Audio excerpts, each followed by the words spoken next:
தந்தை மகன் தூயாவியாரின் பெயராலே நம் ஆண்டவராகிய இயேசு கிறிஸ்துவின் அருளும் கடவுளின் அன்பும் தூயாவியாரின் நட்புறவும் உங்கள் அனைவரோடும் இருப்பதாக. இயேசுவில் அன்புக்குரியவர்களே, ஆண்டுடைய சன்னிதானத்திலே அவருடைய அன்பு பலியிலே கலந்து கொள்ள இறைவன் மீண்டும் நமக்கு ஒரு அழகான வாய்ப்பை கொடுத்திருக்கின்றார். அதிலும் குறிப்பாக இன்றைய நாளிலே திருச்சபையானது அன்னை மரியாளின் பெற்றோர்களான சுவக்கின் அன்னம்மாளுடைய திருவிழாவை கொண்டாடுகின்றது. நல்ல மரத்திலிருந்துதான் நல்ல கனி கிடைக்கும் என்ற பொருளுக்கேற்ப அந்த பெற்றோர்கள் நல்ல மரமான அந்த பெற்றோர்களிடம் இருந்துதான் நல்ல கனியாகி அந்த அன்னை மரியாள் பிறந்தாள் என்பதில் சந்தேகமில்லை. அந்த பெற்றோர்களுடைய வாழ்வு ஒரு விசுவாச வாழ்வாக அமைந்திருந்ததன் காரணமாக அன்னை மரியாளுடைய வாழ்க்கையிலே நாங்கள் பார்க்கின்றோம் விசுவாசம், அன்பு, தாழ்ச்சி, பிறர் அன்பு இவைகள் எல்லாம் ஒன்றாக இணைந்திருந்ததற்கு காரணம் அன்னை மரியாளுடைய பெற்றோர்கள். அவர்கள் அனைத்தையும் அந்த அன்னை மரியாளுக்கு புகட்டி இருந்தார்கள். குழந்தை பருவத்தில் இருந்தே ஒரு குழந்தை எப்படி வாழ வேண்டும், பக்தியிலே எப்படி வாழ வேண்டும், அன்போடு எப்படி இருக்க வேண்டும், தாழ்ச்சியாக எப்படி இருக்க வேண்டும் என்றெல்லாம் அந்த பெற்றோர்கள் அன்னை மரியாளுக்கு சொல்லிக் கொடுத்தார்கள். அந்த அன்னை மரியாள் இறைவன் தேர்ந்தெடுத்த போது, அன்னை மரியாளுக்கு கிறிஸ்து பிறந்த போதும் அவள் தன் பெற்றோரிடம் இருந்து பெற்றுக்கொண்ட அனைத்து புண்ணியங்களையும், அந்த வாழ்க்கை முறைகளையும் நெறிகளையும் தன்னுடைய மகன் இயேசு கிறிஸ்துவுக்கு புகட்டி இருந்தாள்.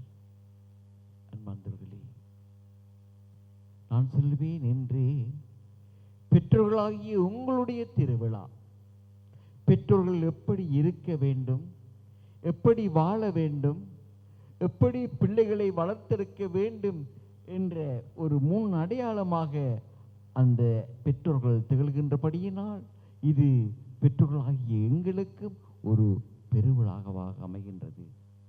எனவே அந்த பெற்றோர்களிடம் காணப்பட்ட அனைத்து புண்ணியங்களையும், அந்த வாழ்க்கை நெறிகளையும் வாழ்க்கை முறைகளும் எம்முடைய வாழ்க்கையிலும் இருக்க வேண்டும்.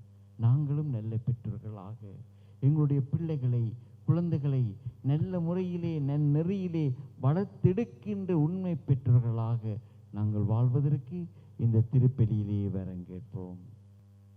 இத்திருப்பலியை நாங்கள் தகுதியை ஒப்புக் கொடுக்க எமது பாவங்களுக்காக மனஸ்தாபப்பட்டு அந்த பரம தந்தையிடம் மன்னிப்பு கேட்போம்.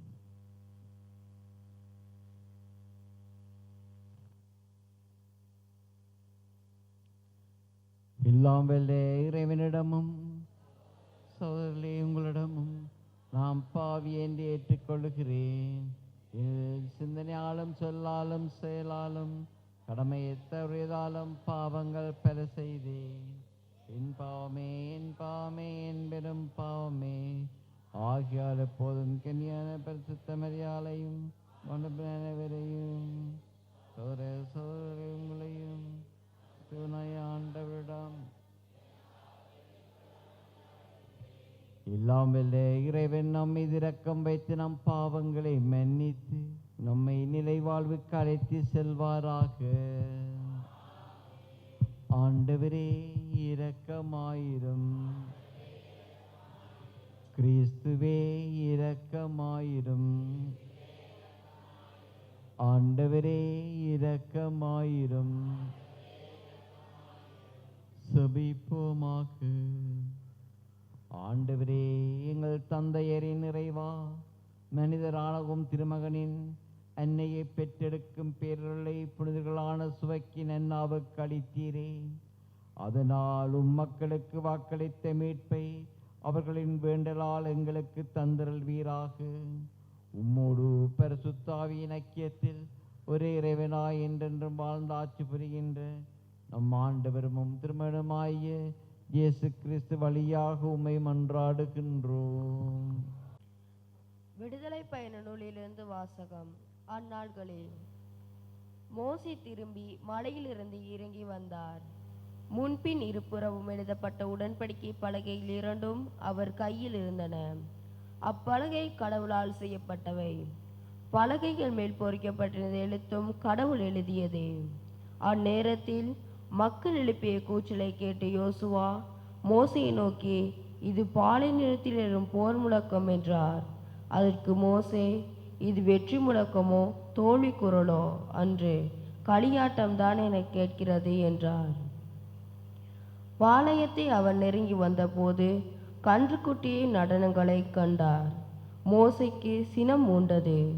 அவன் தம் கையிலிருந்து பலகையை மலையடியாரத்தில் வீசி உடைத்து போட்டார்.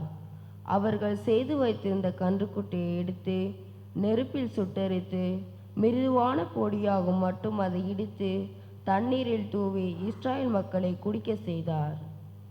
பின்னர் மோசே ஆரோனை நோக்கி, இம்மக்கள் உமக்கு என்ன செய்தார்கள்? இவர்கள் மேல் பெரும் பாவம் வந்து சேர செய்துவிட்டீரே என்று கேட்டார். அதற்கு ஆரோன், என் தலைவராகிய நீர் சினம் கொள்ள வேண்டாம். இம்மக்கள் பொல்லாதவர்கள் என்பது உமக்கு தெரியுமே. அவர்கள் என்னை நோக்கி, எங்களுக்கு வழிகாட்டும் தெய்வங்களை செய்து கொடும், எங்களை எகிப்து நாட்டில் நடத்தி வந்தால் மோசைக்கு என்ன ஆயிற்றோ தெரியவில்லை என்றனர். நானும் அவர்களிடம், பொன் அணிந்திருப்பவர்களை கழற்றி தாருங்கள் என்றேன். அவர்களும் என்னிடம் தந்தனர். நான் அதனை நெருப்பில் போட இந்த கன்றுக்குட்டி வெளிப்பட்டது என்றார். மறுநாள் மோசே மக்களை நோக்கி, நீங்கள் பெரும் பாவம் செய்துவிட்டீர்கள். இப்போது நான் மலை மேல் ஏறி ஆண்டவரிடம் செல்ல போகிறேன்.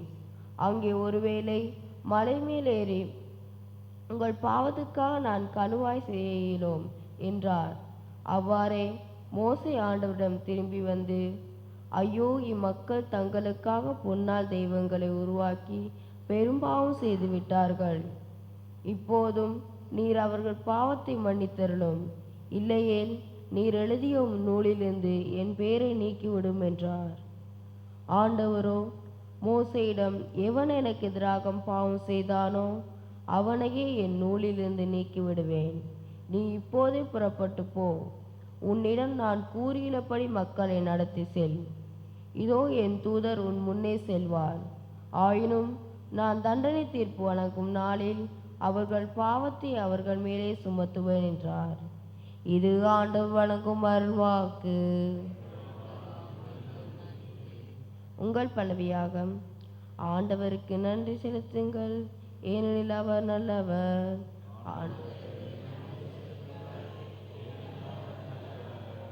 இஸ்ராயலர் ஒரபில் ஒரு கன்றுக்குட்டியை செய்து கொண்டனர். வார்ப்பு சிலையை விழுந்து வணங்கினர்.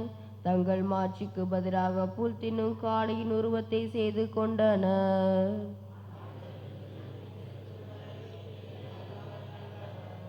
தங்களை விடுவித்த இறைவனை மறந்தனர். எகிப்தில் பெரியன புரிந்தவரை மறந்தனர். காம் நாட்டில் அவர் செய்த வியத்தகு செயல்களை மறந்தனர். செங்கடலில் அவர் செய்த அச்சுறுத்தும் செயல்களை மறந்தனர்.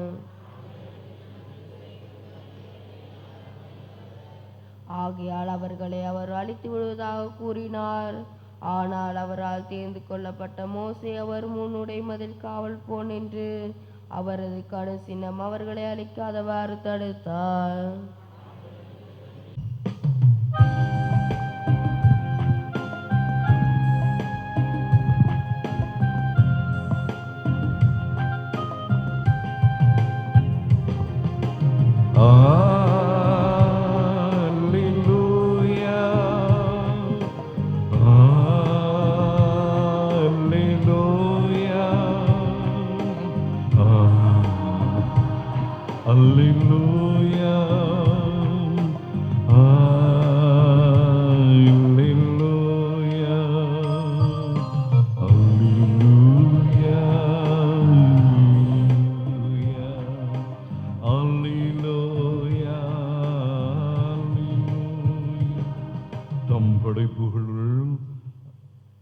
நாம் முதற்கனிகளாகும்படி உண்மை அறிவிக்கும் வார்த்தையால் நம்மை ஈன்றெடுக்க அவர் விரும்பினார். அல்லேலூயா.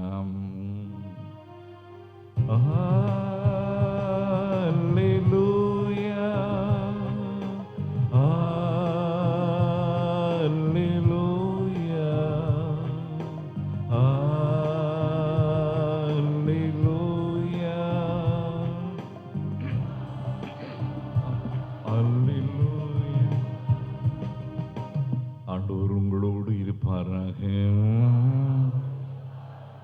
மத்தை எழுதிய நற்செய்தியிலிருந்து வாசகம். அந்த காலத்தில் இயேசு மக்களுக்கு எடுத்துரைத்த வேறு ஒரு உவமை. ஒருவர் கடுகு விதையை எடுத்து தம் வயலில் விதைத்தார். அந்த விதை எல்லா விதைகளையும் விட சிறியது. ஆனாலும் அது வளரும் பொழுது மற்ற எல்லா செடிகளையும் விட பெரிதாகும். வானத்து பறவைகள் அதன் கிளைகளில் வந்து தங்கும் அளவிற்கு பெரிய மரமாகும். விண்ணரசு இக்கடுகு விதைக்கு ஒப்பாகும். அவர்களுக்கு கூறிய வேறொரு உவமை. பெண் ஒருவர் புளிப்பு மாவை எடுத்து 3 மரக்கால் மாவில் பிசைந்து வைத்தார். மாவு முழுவதும் புளிப்பேறியது. விண்ணரசு இந்த புளிப்பு மாவுக்கு ஒப்பாகும்.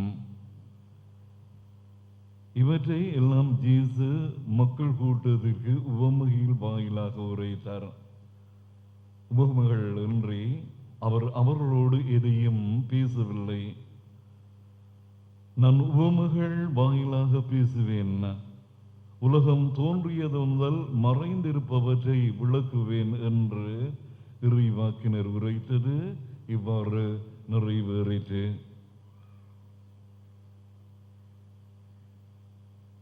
இருபால் வழங்கும் ஆண்டவர் கிறிஸ்துவின் நற்செய்தி. இறையேசுவில் அன்புக்குரியவர்களே, நாங்கள் சிறியவர்களாக இருக்கலாம் அல்லது பெரியவர்களாக இருக்கலாம், ஏழைகளாக இருக்கலாம் அல்லது செல்வந்தர்களாக இருக்கலாம், அங்குவினர்களாக இருக்கலாம் அல்லது உடல் நலம் படைத்தவர்களாக இருக்கலாம். நாங்கள் எந்த நிலையில் இருந்தாலும் அந்த நிலையிலேயே இறைவன் எங்களை ஏற்றுக்கொண்டு எங்களை உருவாக்குகின்றார், உருமாற்றுகின்றார் என்ற அந்த உண்மையை, அந்த ஆழமான கருத்தை இன்றைய நற்செய்தியிலே நாம் பார்க்கின்றோம். விதைகளிலெல்லாம் சிறிய விதை எது என்று உங்களிடம் கேட்டால் கூட உடனே நீங்கள் பதில் சொல்வீர்கள், அது கடுகு விதை. ஏனென்றால் கடுகு விதை அனைத்து விதைகளையும் விட ஒரு சிறிய விதை. அந்த சிறிய விதைக்குள்ளே மாபெரும் பெரிய மரம் ஒளிந்திருப்பதை, மறைந்திருப்பதை நாங்கள் பல வேளைகளிலே யோசிப்பதில்லை.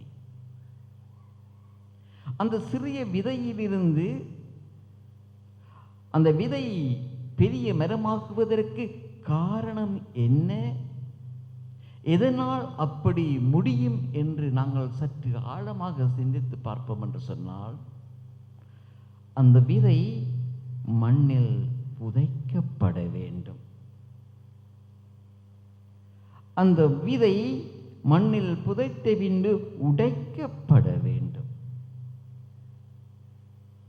இது எப்படி சாத்தியமாகும்? நாங்கள் இயேசு என்னும் மண்ணிலே புதைக்கப்படுகின்ற போது, இயேசுவில் எங்களை நாங்கள் புதைத்துக் கொள்ளுகின்ற போது, அதற்குள்ளே எங்களை நாங்கள் உடைக்கின்ற போதுதான் ஆண்டவர் எங்களை உருமாற்றுகின்றார். அது வளர்ந்து பெரிய மரமாக மாறி ஆண்டவருக்கேற்ற ஒரு நிழலாக நாம் மாறுவதற்கு அது உகந்ததாக இருக்கும். பல வேளைகளில் நாங்கள் புதைக்கப்பட விரும்புவதில்லை, உடைக்கப்பட விரும்புவதில்லை. காரணம், புதைக்கப்படுகின்ற போதும் சரி, உடைக்கப்படுகின்ற போதும் சரி, பல வேதனைகளையும் கஷ்டங்களையும் கவலைகளையும் நாங்கள் எதிர்நோக்க வேண்டியிருக்கும்.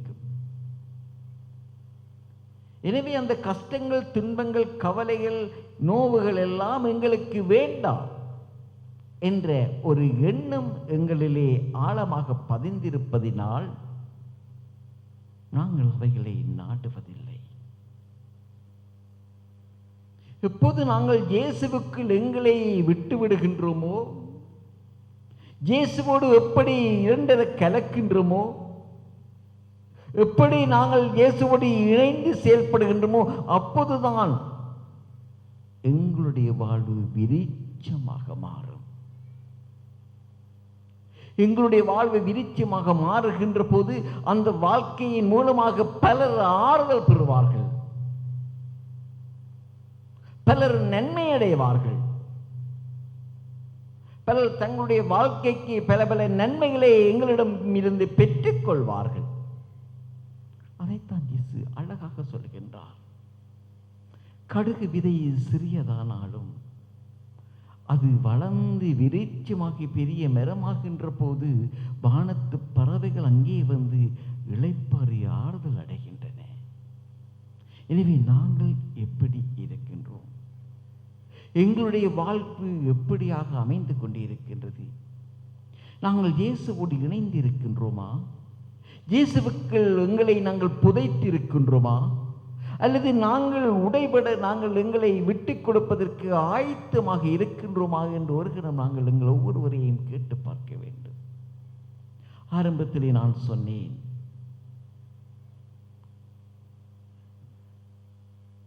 பெற்றோர்களாகிய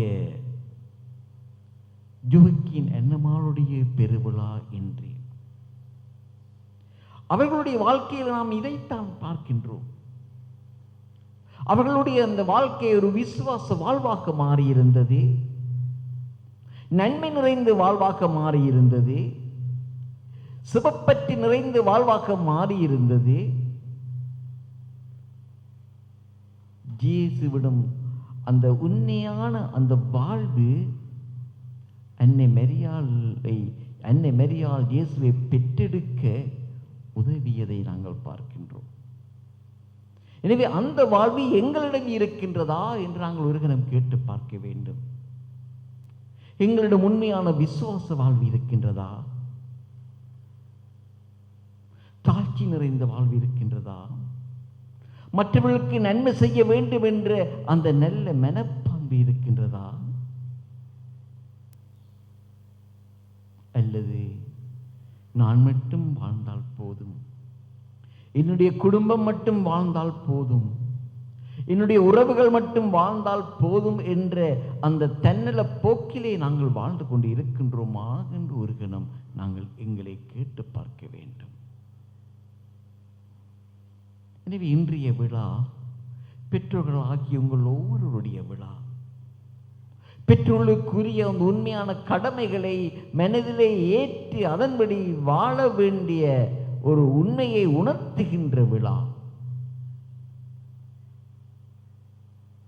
எப்படி அந்த சிறிய விதை, அந்த சிறிய வாழ்வு பெரிய வாழ்வாக மாறுகின்றதோ, எம்முடைய வாழ்வும்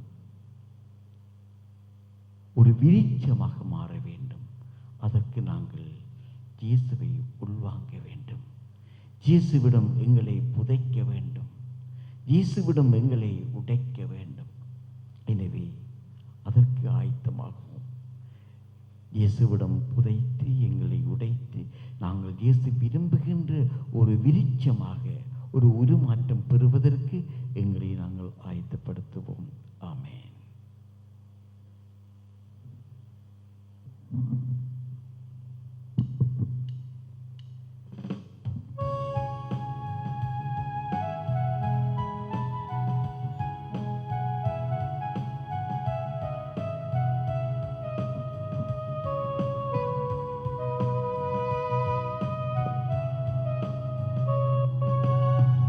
Alleluia.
சகோதர சகோதரிகளே, என்னுடையது உங்களுடையதுமான இப்பலி எல்லாம் வல்ல தந்தையாக இறைவனுக்கு ஏற்றதாகும்படி மன்றாடுங்கள்.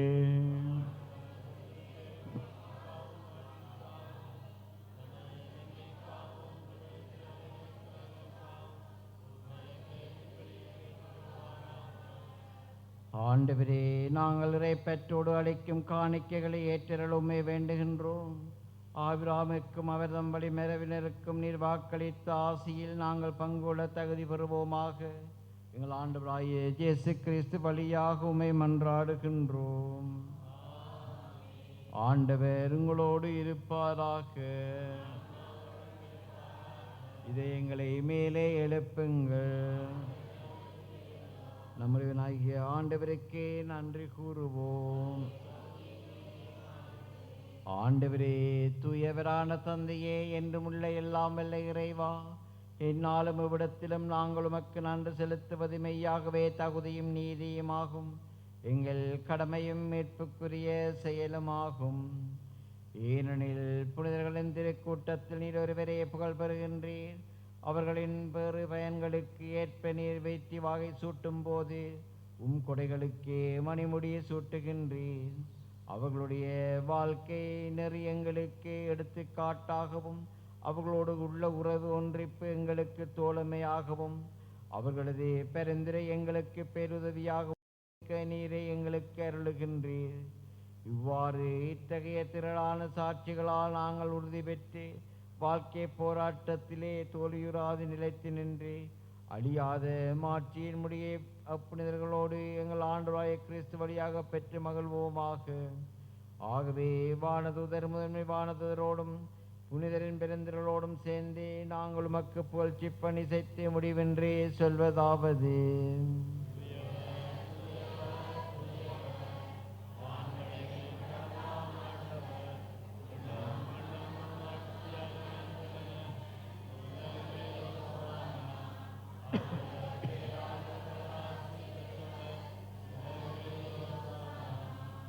ஆண்டவரே, நீர்மையாகவே தூயவர், தூய்மையானத்துக்கு மூச்சு. ஆகவே உம்முடைய ஆவியை பொழிந்து காணிக்கையை தூய்மைப்படுத்தமை வேண்டுகின்றோம்.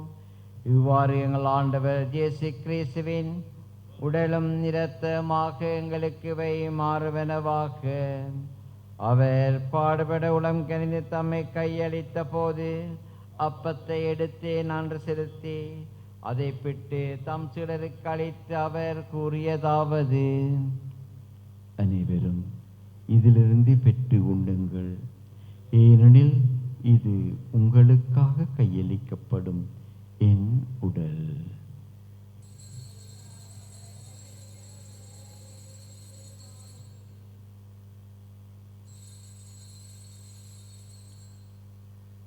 அவ்வண்ணமே இரவு விருந்தி அருந்திய பின் கிண்ணத்தையும் எடுத்து மீண்டும் உமக்கு நன்றி கூறி தம் சீடர்களுக்கு அளித்தவர் கூறியதாவது: அனைவரும் இதிலிருந்து பெற்று பருகுங்கள், ஏனெனில் இது புதிய நிலையான உடன்படிக்கைக்குரிய இரத்தத்தின் கிண்ணம்.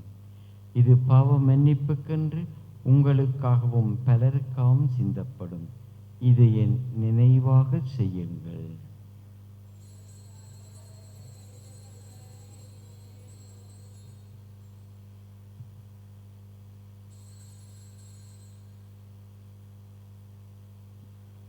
நம்பிக்கையின் மறைபொருள்.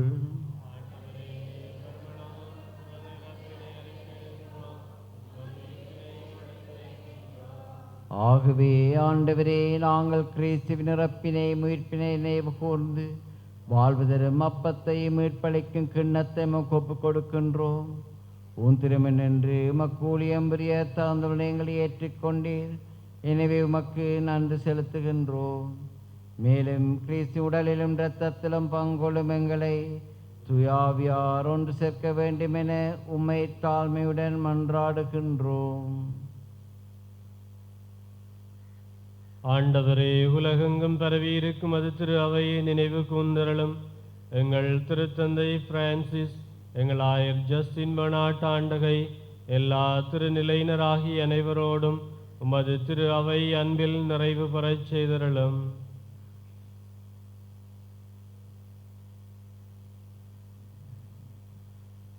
மேலும் உயிர்த்தலும் எதிர்நோக்குடன் துயில் கொள்ளும் எங்கள் சகோதர சகோதரிகளையும் இறந்தோர் அனைவரையும் இரக்கத்துடன் நினைவு கூர்ந்து உமது திருமுக ஒளியினுள் ஏற்றருளும். எங்கள் அனைவர் மீதும் இரக்கமாயிரும். கடவுளின் கன்னி தாயான புனித மரியா, அவருடைய கணவரான புனித யோசேப்பு, புனித திருத்தூதர்கள், இவ்வுலகில் உமக்கு உகந்தவராயிருந்தோராகிய புனிதர் அனைவருடனும் நாங்கள் நிறைவாளில் பங்கு கொள்ளும் தகுதி பெற்று திருமகன் இயேசு கிறிஸ்து வழியாக உம்மை புகழ்ந்தேத்தும் பெறமருள உம்மை மன்றாடுகின்றோம்.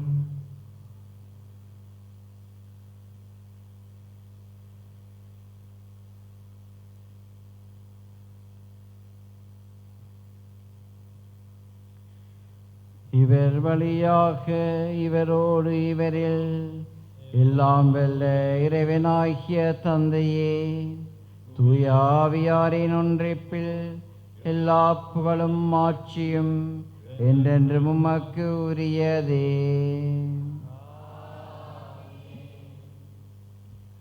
மீட்பரின் கட்டளையால் கற்பிக்கப்பட்டு இறை படிப்பினையால் பயிற்சி பெற்று நாம் அனைவரும் விண்ணக தந்தையை பார்த்து துணிவுடன் சொல்வோம். எங்கள் தந்தையே, உமது பெயர் தூயதென போற்றப்படுக, உமது ஆட்சி வருக, உமது சித்தம் நிறைவேறுவது போல உலகில் நிறைவேறுவதாகும். எங்கள் அன்றாட உணவை எங்களுக்கு தாரும்.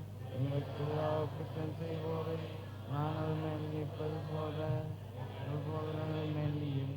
எங்களை சோதனை விடாதே. ஆண்டவரே, தீமையினத்திலிருந்து எங்களை விடுவித்து எங்கள் வாழ்நாளில் அமைதியை கனிவுடன் உம்மை மன்றாடுகின்றோம். உமது இரக்கத்தின் உதவியால் நாங்கள் பாவத்திலிருந்து எப்போதும் விடுதலை பெற்று யாதொரு கலக்கமின்றி நலமாயிருப்போமாக. நாங்கள் இது நோக்கி இருக்கும் பேரின்பத்துக்காகவும் மீட்பராகிய இயேசு கிறிஸ்துவின் வருகைக்காகவும் காத்திருக்கின்றோம். ஆண்டவரே இயேசு கிறிஸ்துவே, அமைதியை உங்களுக்கு விட்டு செல்கின்றேன், என் அமைதியை உங்களுக்கு அளிக்கின்றேன் என்றும் திருத்தூதருக்கு மொழிந்தீரே.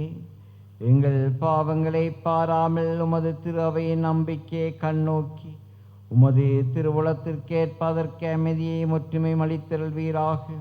என்றென்றும் வாழ்ந்து ஆட்சி செய்கின்றவர் நீரே.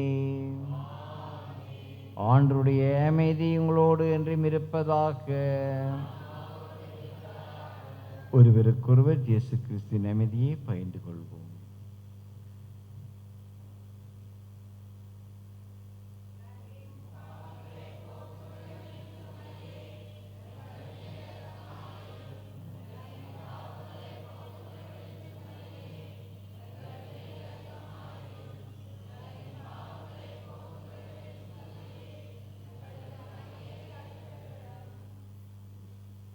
இதோ இறைவனின் செம்மறி, இவரே உலகின் பாவங்களை போக்குகின்றவர். இவருடைய விருந்துக்கு அழைக்கப்பெற்ற நாம் ஒவ்வொருவரும் பேறு பெற்றோர்.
மகிழ்ச்சியான செய்தி. இந்த அருளாசிரமத்தின் புதிய அதிபராக, மடத்தின் தலைவராக அருள்தந்தை மரிசுதன் அவர்கள் நியமிக்கப்பட்டிருக்கின்றார்கள். இந்த மாத இறுதியிலிருந்து அவர் இந்த ஆசிரமத்தின் பொறுப்பை ஏற்றுக்கொள்வார். அவர் ஒரு சிறந்த எழுத்தாளன், எல்லாவற்றையும் நல்முறையிலேயே செய்ய வேண்டும் என்ற ஆற்றல் படைத்தவர், விருப்பம் கொண்டவர், எல்லோருடனும் அன்பாக பழகுகின்றவர். இப்படியான நல்ல குணங்களை உடைய இந்த அருட்தந்தை இந்த அருளாசிரமத்தின் அதிபராக நியமனம் பெற்றிருப்பது நிச்சயமாக எமக்கு ஒரு மகிழ்ச்சி அளிக்கின்றது.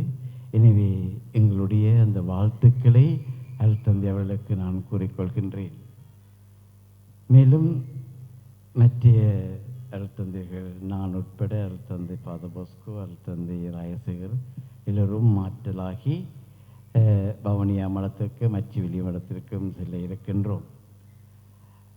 இவ்வளவு காலமும் இறைவன் எங்களுக்கு செய்த அனைத்து நன்மைகளுக்காக நன்றி கூறுகின்றேன். இந்த கடந்த 3 ஆண்டுகள் நாங்கள் இங்கே இந்த அருளாசிரமத்தின் பணி பொறுப்பு எடுத்து செய்திருந்தோம். இந்த 3 ஆண்டுகளும் ஆண்டவர் எங்களோடு இருந்து பல பல வழிகளிலே வழி நடத்தி இருக்கின்றார். எனவே அதற்காக நாங்கள் இறைவனுக்கு நன்றி கூறுகின்றோம்.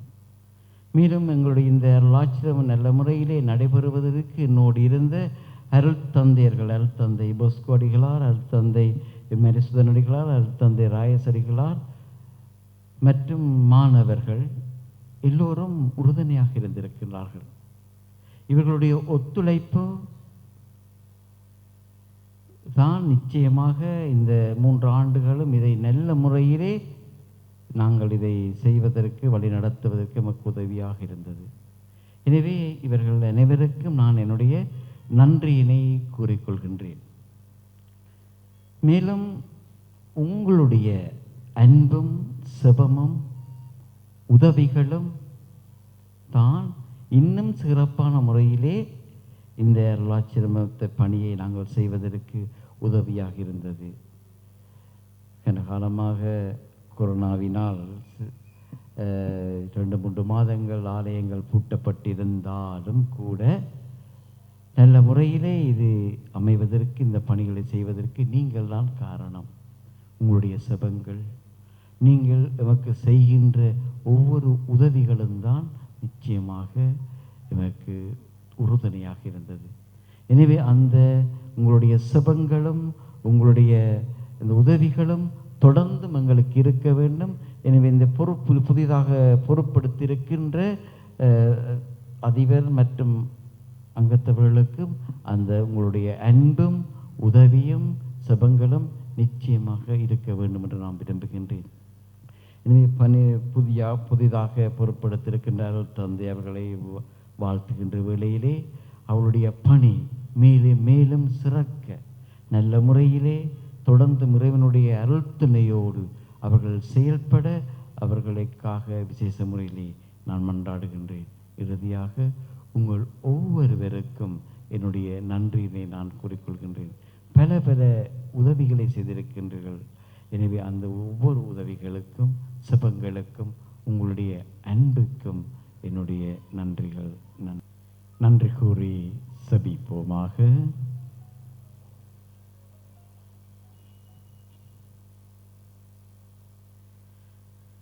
இறைவா, வியப்புக்குரிய அருள் அடையாளத்தால் மனிதர் உம்மிடமிருந்தே புது பிறப்பு அடையும் பொருட்டு ஒரே திருமகன் மனிதனிடமிருந்தே பிறக்க திருவுளமானீரே.